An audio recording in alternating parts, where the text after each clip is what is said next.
Hello మామ. ఏంది కథ? ఈ బొంతలేంది? కథ ఏంది? కాకరేంది అనుకుంటారా? అయితే మొన్న దీపావళి పండుగ కదా అని చెప్పి మేమైతే బొంతలు వండుకున్నాం.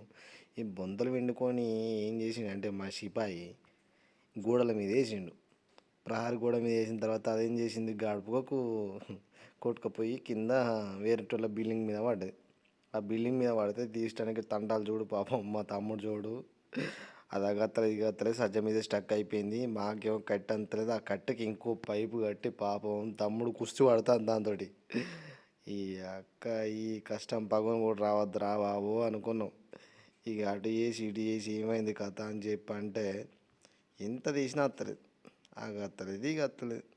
ఇక మొత్తానికైతే ఫైనల్గా వచ్చే మూమెంట్కే ఆ కింద రూమ్ వాళ్ళు ఈ కట్టె ఎక్కడే రా బాబు అని చెప్పి చూసే వరకు మా వాడు వాళ్ళతో ముచ్చట పెట్టినాడు గిట్ల గిట్ల సంగతి అని చెప్పి అన్న పోలే ఆగు బాబు తీసిస్తా అని చెప్పి ఆఖరికైతే మొత్తానికైతే ఆ బొంత మా ముఖాన కొట్టింది. ఇక తీసుకుని అయితే అవతల పడ్డాం. ఇట్లున్నది కథ.